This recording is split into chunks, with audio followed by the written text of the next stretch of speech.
Hello and welcome to Love Fools with me, your host, Terry Lee Shield, where we are hopelessly devoted to exploring and embodying the universal language of love. Love Fools is brought to you by Love School, where we explore loving self, others, and everything. Join us there for deeper exploration at www.loveschool.uk. Now for today's episode. Hello, welcome to this episode of Love Fools. I'm your host, Terry Lee Shield. This episode, we're going to talk about grief, love, and recovery.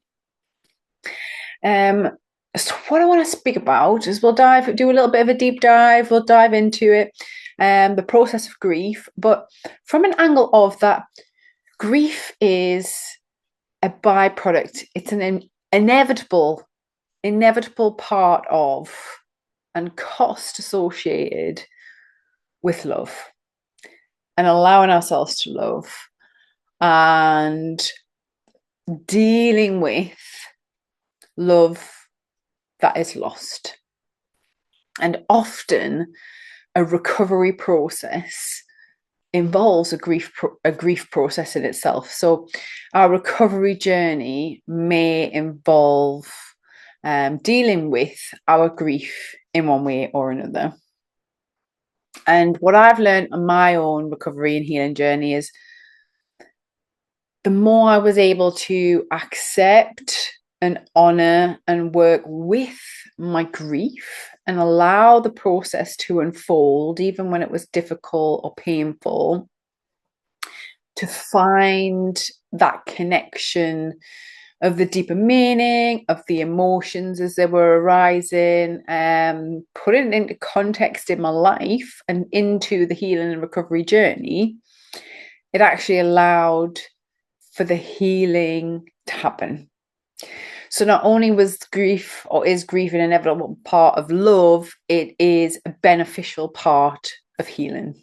And for a very long time, unconsciously, I would repress, resist, try and suppress my emotions, dealing with grief, not being able to face or just, I guess it was just conditioning what I was taught. And what I actually did was delay the healing. It delayed the moving on and the recovery that I was actually going through, seeking, wanting, and needing.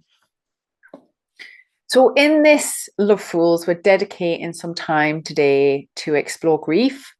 I would like to share some of my insights, some insights that I've found along the way, researching grief, talking to other people about grief, and see if we can reframe grief from something that's maybe often considered a bad thing. I'm not sure if bad's the right word, but sad for sure. Challenging into a more positive and welcome friend.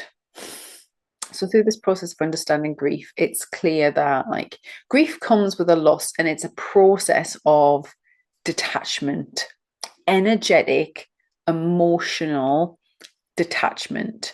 And that energetics might involve physical, might involve mental, it might involve the sensations. It might also, like I say, because it's physical, it might be like internal like stuff, like in our own lives, I mean. Physical, it might also be physically related to other people or other places. But grief is always about detachment. It's like what making whole ourselves again, feeling, moving through the process of mending anything that has been left missing, feeling lacking due to a loss. The process of grief, the grieving process, is coming to terms with that loss. That's basically, and it can be a loss of like something. It can be a person. It can be a part of ourselves. It's something that's important to us. And we can, we can grieve things that have left, like moved on, grieve things that have changed, evolved, so they're no longer kind of like relevant to us anymore or part of our lives anymore or whatever that might be. And it can involve death. Like often there's an association with grief and bereavement, and grief and death. But grief is actually, I would say, more to do with loss and detachment than necessarily death. So if somebody dies, that's a very final loss, isn't it? It's you can't undie somebody. We can't, well, we can talk about the spiritual nature of that, but that person, the being or whatever it is gone, physically, energetically, emotionally, in that form from our lives, and it can't ever go back. So death is probably like the most final, isn't it, loss of someone, of a person, or an animal or whatever it might be.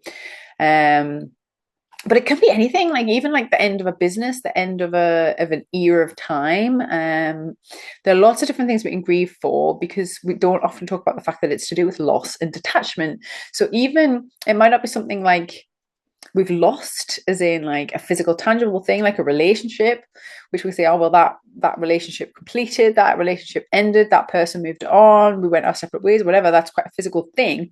It can also be like part of ourselves, like I say, or something related to like a fantasy, an idea we had, like anything we've invested that's been important to us, that we've invested time and energy in, that we then lose, don't have anymore, can result in a grieving process.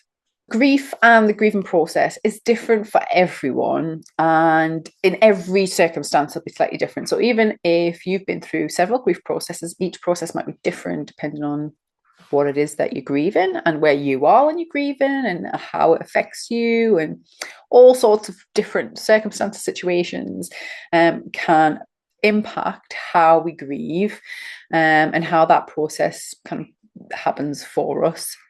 The process in itself changes as we do as well, and often I think of it like it's like cycles. We can have cycles of grief, or sometimes people talk about them like waves of grief. It doesn't like that. It's an evolving process. It doesn't just kind of happen and then stop. It's something we have to change and adapt and move through in life. It's not like a linear fix, like, oh, this has happened and now I'm going to go through these steps and stages, which we'll cover a little bit in this chat. Like sometimes, people talk about the stages of grief and things. And then my grieving stops. I've never experienced that. Grief comes back around and different things remind you of the thing or the person that you've lost. And we can grieve in different ways depending on that and how it comes up for us. Because grief can be a bit complex and there's not like a roadmap for it, and especially if we've not learned about our own emotional systems, how we process emotions, how to regulate emotions, express ourselves in different ways, whether that be verbally, energetically, physically, even how we release these emotions. If we've never learned any of that, we can often like fear grief, and this resistance, like the fearing of the process, can make it more difficult to go through. It can cause like more additional suffering and struggle that might not have actually been part of it had we been able to meet it with compassion and as is needed. Like so often, like grief can be an invitation for us to grow and evolve and have to learn new parts of ourselves. We might have to learn new skills. We might have to find new ways of expressing ourselves and coping. People who have particularly went through a grief process quite young, I've noticed, and not been guided through that, can have a lot of fear with grief, and generally emotional process. And because grief is like, it's an emotionally charged process, and especially if we have caregivers or families who haven't learned how to process grief in healthy ways, we can either see adults around us as children processing it in not very healthy ways, be hurt by it, or see others people being hurt by it, or see the impact of it, and it can make a lot of complex fear around grief, but around emotions in general. If that's something you struggle with, we do actually have a course at Love School called Emotional Expression and Regulation. That might be something that would support you actually if you need to dive into that. But I'll link that just in case. But this invitation from grief to evolve, it's like an evolution process, because the loss that we face and all the emotions are looking at the impact the thing that we lost had on us that you can't really get until retrospect. So we might know we care about someone or we love them and appreciate them in our life, but then once they're gone and that's not there anymore, we get that retrospect, we get that hindsight of just how important they were. And grief is that process of invitation to integrate the impact of the thing that we had, and as well as the response to the loss of them. So it can be looking at the lessons, that might be like actually like life lessons, emotional, the spiritual lessons, the deeper meaning of like a person, a thing. It might be like mental, like there might be like underlying psychological things come up of all these attachments, meanings, stories that we had attached to this thing that we don't even become aware of until it's gone. Because it's like the gun of it leaves all this stuff like lingering that then starts popping up as part of the grief process that brings up all the emotions with it that were attached to the person. They're like free then to express themselves. So if I slip and say person, I'm talking about all things. It just sometimes that's how it comes out. So those emotions then teach us more about ourselves, about this experience we had. And then as we evolve with the grief, as we accept that, we can use that as fuel to know how we want to integrate it into our lives moving forward, to evolve, grow, heal, recover. And I think that's probably one of the most impactful blessings and benefits of grief. It can be painful at times for sure, but when we can use it to evolve and when we can use it to allow us to feel more depth of ourselves, gain more insight and meaning to like what it is to be human, to feel, to love, to have something, to lose something. That to me is like the rawest, nittiest, grittiest part of life. Let's talk a little bit practical about grief before we get more into the spiritual side of it, because as I said before, grief isn't really like a linear thing, but there are different ideas, different psychologies and things about a grief process, a grieving process, what that might look like. I like the kind of 5-stage grief process. I find that the easiest, simplest to like relate to. But there are more out there. If you feel like you would benefit from some sort of understanding, like you just need to do a Google these days, don't you? And you'll find information like that. But the one that I find seems to ring true as the 5 stages of grief is denial, where it's like we deny the impact or we deny how we feel about it, or even we're like numb, we're just in shock, or we don't, like I say, that initial like, oh, I don't want to deal with this, or I can't deal with this, or it's not really happening, that denial phase. And like I say, this doesn't have to be like in an order. It can happen like in any order. It's just that's like I've noticed there's often a phase of like, oh, well, it doesn't really matter, or I didn't really care, or it wasn't really that important, or I'll get over it. Those sort of dismissive denials of the impact, I find has come around a lot for me in grief. The next phase is like anger, the anger of the thing we've lost, or all the things that went unsaid, or how it was taken from us, or whatever it might be. That anger that often comes after the vulnerability is that explosion of like, this is so unfair. this shouldn't have happened, wanting to lash out. And I'm sure at some point we've all experienced people in the angry phases of grief that can cause quite a lot of damage, say hurtful things, do hurtful things. A lot of people, like say, if you've repressed anger, a lot of angry people, right? You know, those angry people we meet in the world probably just have a lot of grieving to do, and they're kind of stuck in the anger phase because anger feels quite powerful, doesn't it? Like anger gives us strength, and it can give us like elevate us in a way so we're not vulnerable. Like vulnerable can be a lot harder for a lot of people to deal with in anger. So a lot of people would rather be angry than vulnerable or scared or sad.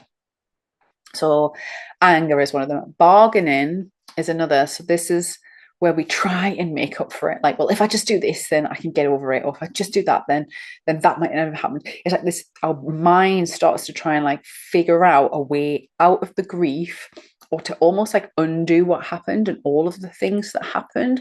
Like I say, those threads, right? Those when we energetically attach to someone, I like to think about them as threads. And it's not just someone like a thing, like a web, like a spider web, right?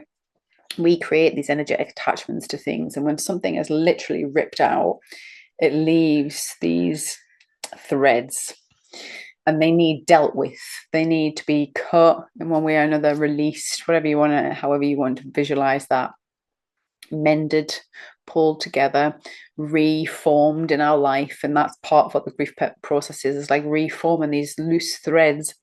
And this is like the bargaining side aspect of grief where it's like we might be angry with God, if you take away this pain and I'll do this, or this might be when we make drastic decisions like trying to move house or take up a new relationship, or we try and do something.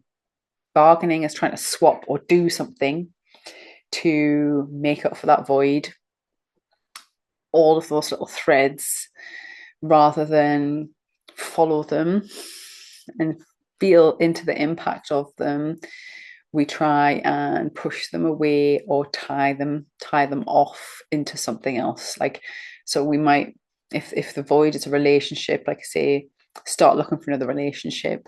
I'll replace this with that, and I can just attach that to that, and that's when a lot of people can bring in. That's why they say you go through a healing process before you get into another relationship, because if you haven't grieved for that other relationship, we can actually make unhealthy attachments from these lingering threads of emotions, memories that are looking for somewhere to go, and people can, and it's a bargaining process. Well, I'll tell you what, if you give me you, I'll give you my grief. And it's all unconscious energetic exchanges, and then down the line we realize, oh, this relationship is not our relationship, it's an old relationship that's got all sorts of stuff coming up in it.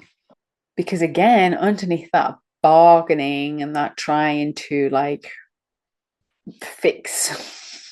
figure out, um work through it in a way that would take away the pain and avoid dealing with the next phase, which is like depression. And that can be that's just that phase of sadness. We're feeling the loss, sadness, depression. It can even bring up things like, anxiety. I think like this like depression phase, it's like the emotional phase when we're really getting into that vulnerable phase. We really get into the depths of the meaning and what it all meant, and then what we're left with. It's kind of the nitty gritty. So the denial, the anger, and the bargaining all tend to be trying to avoid the sadness and the depression. And like I say, it's not like a linear process, because sometimes we might feel sad and then feel angry. Sometimes we might feel sad and then deny the effects. You know what I mean? Sometimes we might feel sad and then try and exchange that for something else, happiness, right? Or I'm feeling depressed, so I might do this this really kind of exciting thing to replace the depression.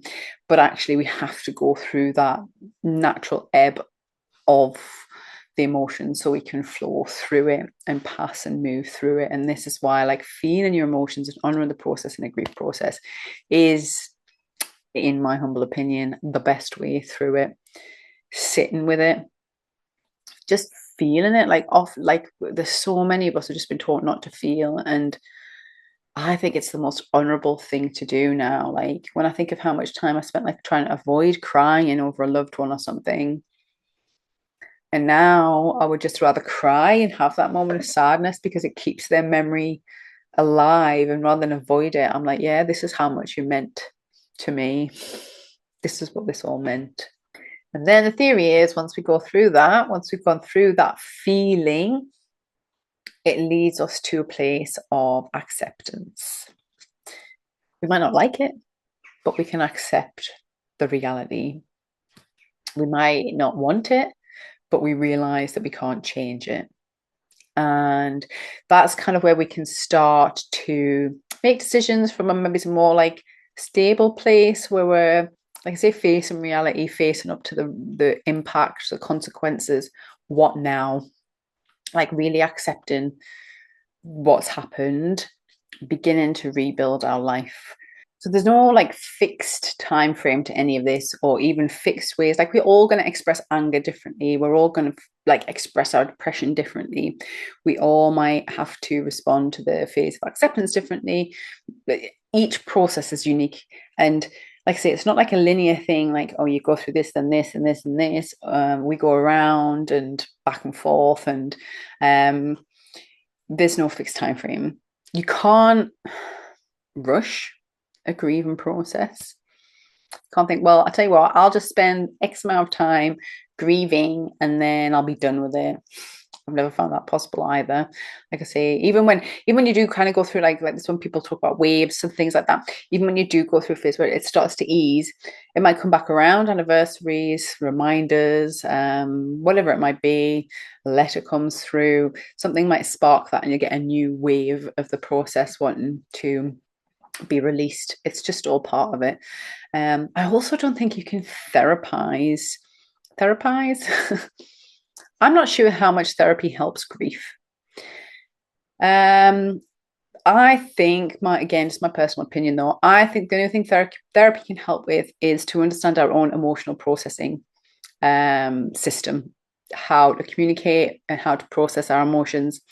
Otherwise, the therapy is the feeling. The therapy is responding to actually what's happening. The therapy is going through the process. So you can't like go to therapy to get over grief. You might want to go to therapy if you are stuck in a grief process because you haven't got the skills to emotionally process what's happening, or not really sure how to respond because you've got repressed trauma or whatever it might be. But the actual grief can't be therapied away, which I think is a bit of a vibe, like a bit of an idea that people think these days. Talking about grief can help, yes, for sure. Counseling and stuff can potentially help a grief process, but you can't like you can't get therapy to stop grief. The process stops grief. And also you can't medicate away grief. I see so many, like, I mean, I am not pro drug therapy for mental health and emotional problems anyway. It's what Love School is about, right? So I'll just declare that straight up. Grief needs to be felt. It's a deeply spiritual, emotional process, and the more we try to avoid it, the more difficult struggle strain that we're causing. I think, and we'll go into that in a minute, like, grief is an innate part of being human and it's a required part of being human. So if we try to medicate that away and numb it with medication or painkillers, whatever it might be, we're actually doing ourselves a disservice, because, like I say, we're just avoiding the grief process. And actually seeking medication or therapy and that sort of thing can be part of the bargaining side of it. Well, I'll just take this pill and it'll all go away. That's a bargain. I'll take this and I won't have to feel the grief.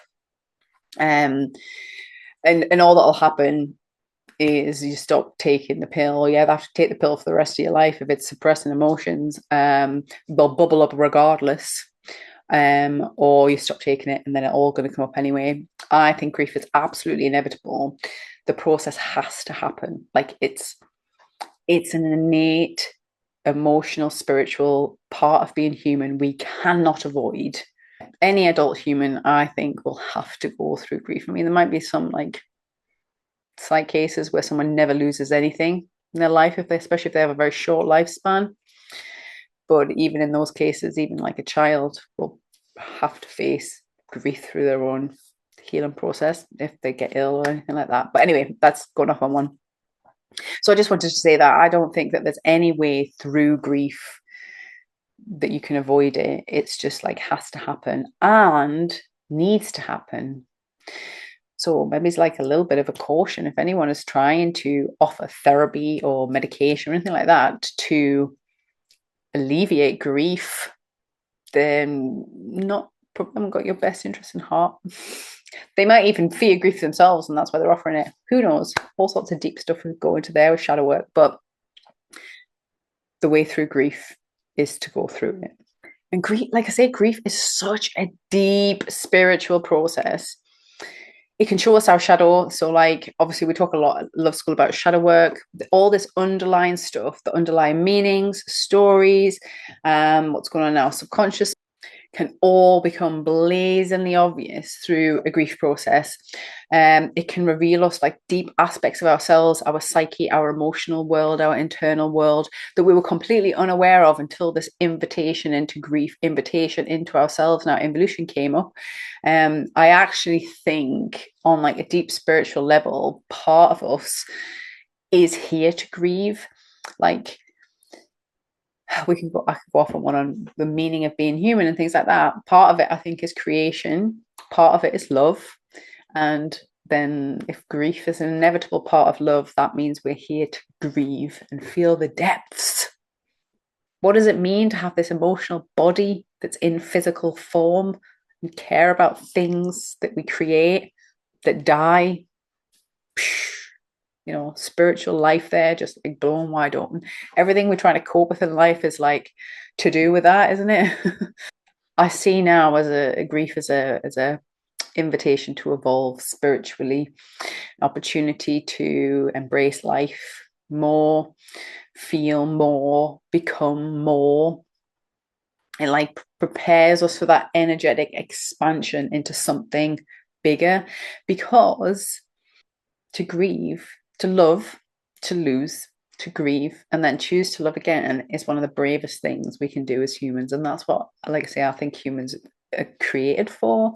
And we expand ourselves. We have to expand ourselves to be able to love again. We can't contract and shut down and still love.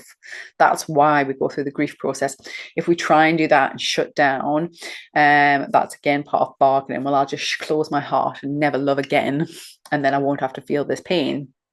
But if we actually want love, if we actually want to care about anything again, we need to go through this expansion process and open up, knowing the consequences of love and choosing to love again anyway.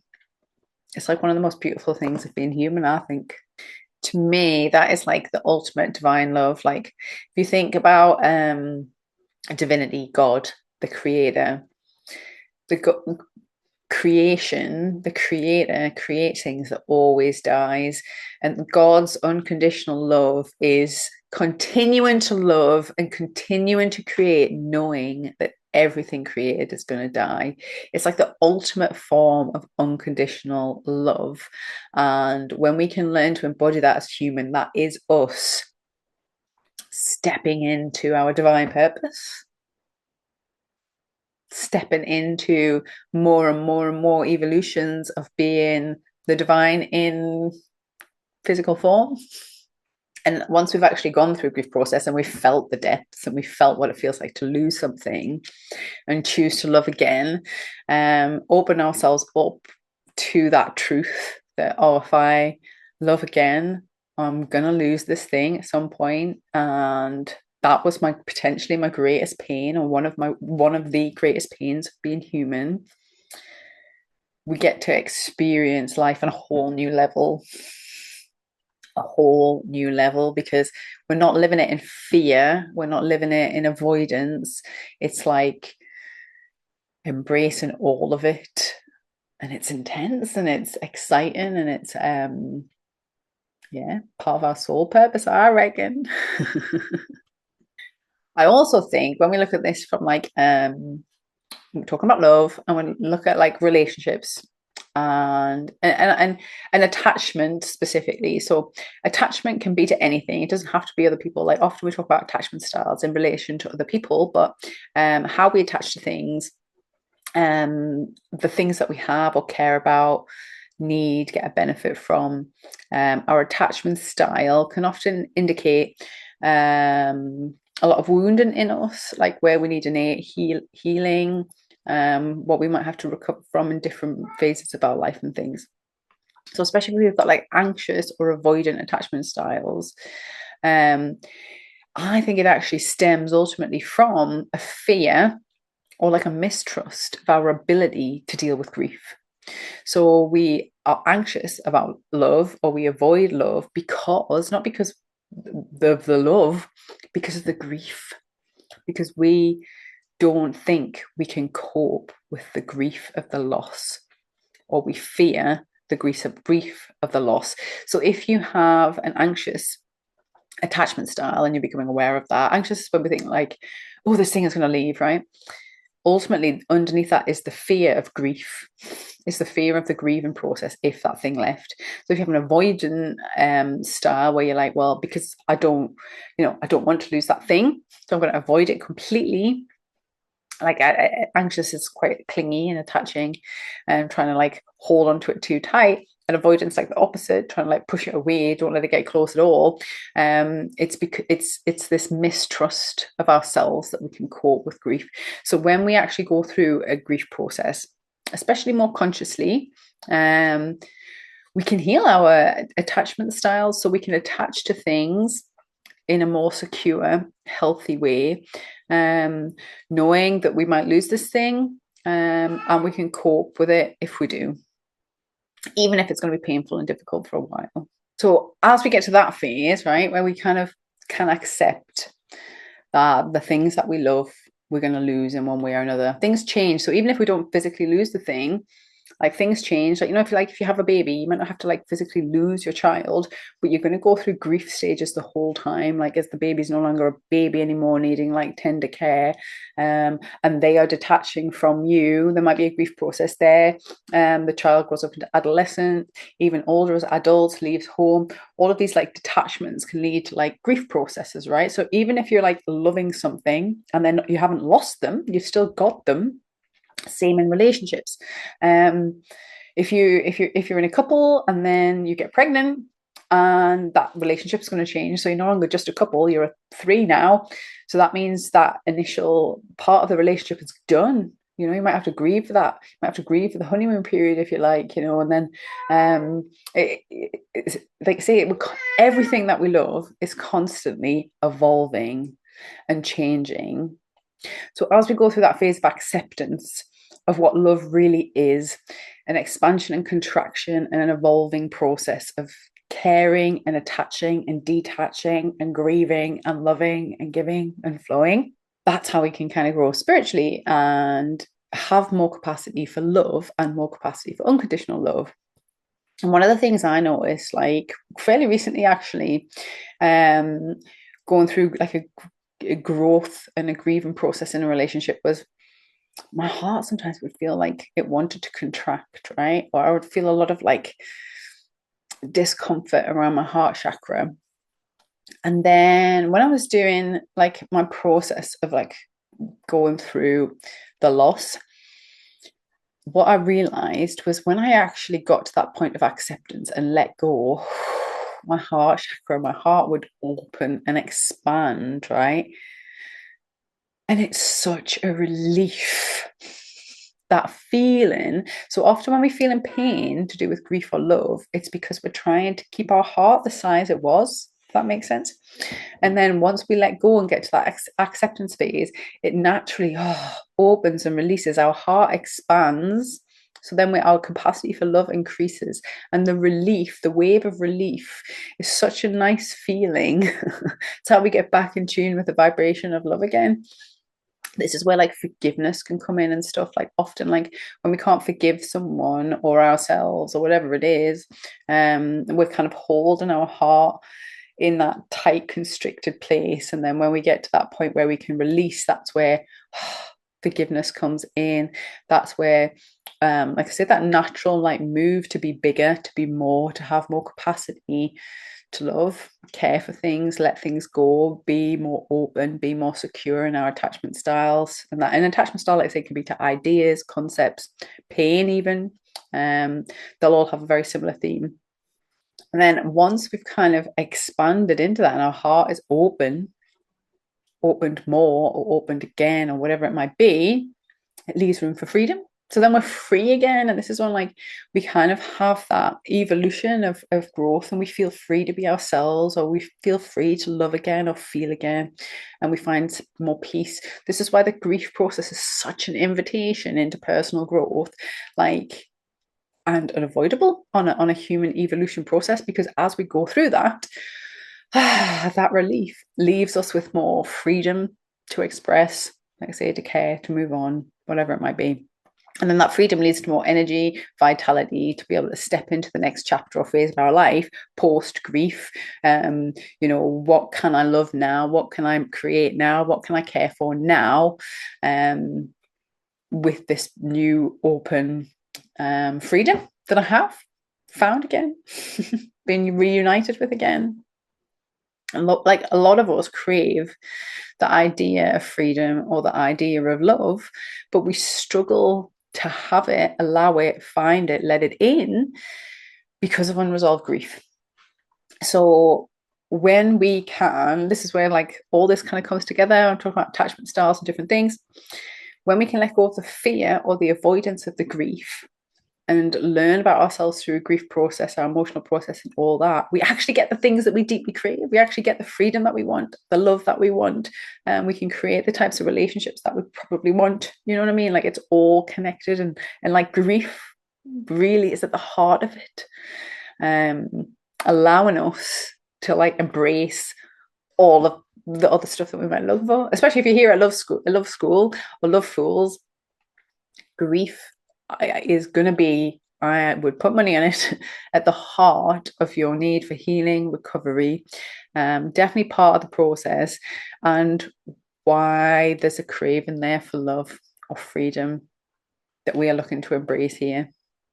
And then deeper than that, when we go through the grief process, especially when we can do it consciously and we can see ourselves and know who we are in that, what mattered to us, what did we most love and honor and care about this thing that we lost, what does that mean about us and our character and who we are.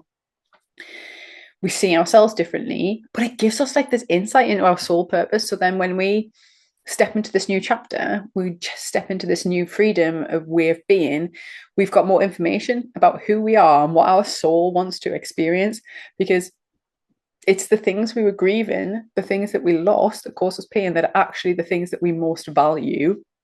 So when we know what we most value, we can then look to do, be, experience more of that in the world. So for example, if we lost somebody and it was the intimacy with them that we most craved, miss, long for, grieved for, we know then we would like would probably benefit from or would gain fulfillment from creating more intimacy in the world with other people in new ways. So you know what I mean? So then our soul purpose is likely, like all of that growth is probably like showing us what our soul purpose is, which is to create more intimacy in the world. And then when we do that, follow that, we have more freedom, more joy, more love, we feel more fulfilled. It leads to a better chapter in our lives, more understanding of who we are and more embracing of our soul energy and why we're here and all of that good stuff. I'm going to leave that here. I would love to know what you think. Let me know in the comments. If you feel moved to share any of your grief stories, please do. Please be kind to each other. I mean, I'm sure you will be. Anyone on this channel is, I think, be respectful of this whole process of recovery and things we're all going through. If you feel moved to share your grief story, any insights that you have into grief, if there's anything that I've said that's really like you've not thought about before or you've gained a new perspective, I'd love to know, honestly, I really do. So feel free to pop it in the comments. If you want to share anything privately, you're welcome to do that. You can message me, mail@loveschool.uk. If you're going through a grief process and you would like some more insights on how you can use it to evolve, there is a free PDF at Love School that you can access, which I'll link below. If you go to loveschool.uk/grief, you can access the PDF, and there's 10 insights and different things that you can do to help you move through and process in grief while grieving. Also, I mean, if you really are struggling and would benefit from one-to-one support, I'm happy to do like one-to-ones with anybody. Feel free to get in touch. I'll link that down below. That's Terry, loveschool.uk/Terry. You can book a one-to-one with me. If you're going through like a recovery process, you've had a significant loss, grief might be part of it. Maybe it's, as I mentioned at the beginning, like grief can be part of any recovery process. Addiction, health, trauma. There's all going to be aspects of grief in that. That's why it's like so important to be aware of it and the effects of it and stuff. If you're going through a recovery process, we have obviously got dedicated course and a bundle. So I'll link them too as well. That's like natural holistic recovery. You might find that really beneficial. We'll look at how to use life design and shadow work to like navigate the holistic nature of recovery. And recovery by design will look in much more in depth than that. It's got more life design tools and all of our different recovery courses all bundled in there. So I'll link all that. You're not alone. Sometimes it can be quite isolating on a grief journey. And if you do feel isolated and alone, you might be interested in the previous episode. I'll link that as well. You might be interested in the previous episode where we talk about loneliness. You might find that helpful and how we can use the isolation to heal and recover. But you are not alone. We all experience grief one way or another. More people will understand than you think. They might not have gone through your specific loss or your specific grief process, but it's one thing that does connect us all in humanity. So feel free, like I said, to comment or join us at Love School, connect with other people and get the support that you need to evolve through this process and ultimately grow from the experience and have more capacity for love in the future without rushing it when you're ready for it, as it happens naturally. Thank you so much for watching this episode. I'll see you again next month. Remember to like and subscribe, hit the notification bell, and you'll be notified of the next Love Fools when it's out. I'll see you then. Thank you for listening to this episode of Love Fools, where we have been exploring and embodying the universal language of love. Love Fools is brought to you as part of Love School, where we explore what it means to love self, others, and everything. For more information, come and have a look at our site, www.loveschool.uk.